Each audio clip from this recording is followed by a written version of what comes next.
धारणी शहर मेळघाटातील डोंगर रांगांमध्ये वसलेले हे शहर आजही मूलभूत गरजांकरिता झुंज देताना दिसत आहेत. गेल्या कित्येक वर्षांपासून धारणीकरांना पाणी टंचाईचा तीव्र सामना करावा लागतोय. उन्हाळा सुरू झाला की परिस्थिती आणखी गंभीर होते. भीषण तापमान, कोरडे नळ आणि पाण्यासाठी दररोजची भटकंती हीच इथली वास्तव परिस्थिती बनली आहे. या पार्श्वभूमीवर धारणीचे नगराध्यक्ष सुनील चौथमल यांनी पुढाकार घेत पाणी टंचाईवर तात्पुरता उपाय म्हणून बोरवेल उभारण्याचा निर्णय घेण्यात आला आहे.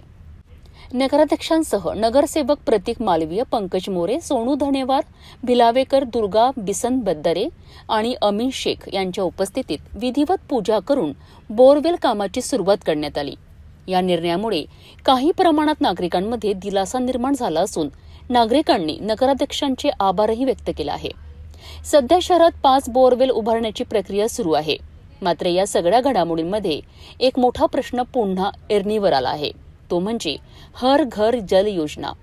शासनाने मेळघाटात लाखो रुपये खर्च करून ही योजना राबवली. नवीन पाण्याच्या टाक्या उभारण्यात आल्या, घराघरात कनेक्शनही देण्यात आले. परंतु आजपर्यंत अनेक ठिकाणी नळातून पाणीच आले नाही.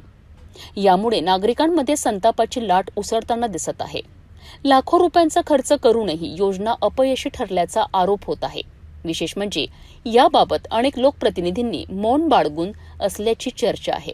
दरम्यान राजकीय समीकरणांचाही या निर्णयाशी संबंध जोडला जात आहे. भाजप सरकारची हर घर जल योजना फेल ठरत असल्याची भावना नागरिकांमध्ये निर्माण होऊ नये आणि सरकारवर टीका होऊ नये यासाठीच बोरवेलचा पर्याय निवडण्यात आल्याची चर्चा रंगत आहे. पण खरी गरज आहे ती दीर्घकालीन उपाययोजनेची. डोंगराळ भागात बोरवेल किती यशस्वी ठरणार?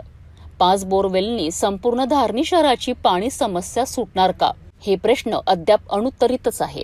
नागरिकांचे म्हणणे आहे की जर हर घर जल योजना प्रभावीपणे राबवली गेली असती, त्यासाठी सातत्याने पाठपुरवठा केला गेला असता, तर आज ही वेळ आली नसती.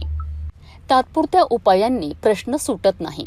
धारणीला गरज आहे कायमस्वरूपी पाणी पुरवठ्याची. आता प्रशासन आणि लोकप्रतिनिधी या गंभीर प्रश्नावर किती गांभीर्याने काम करतात हे पाहणे महत्त्वाचे ठरणार आहे.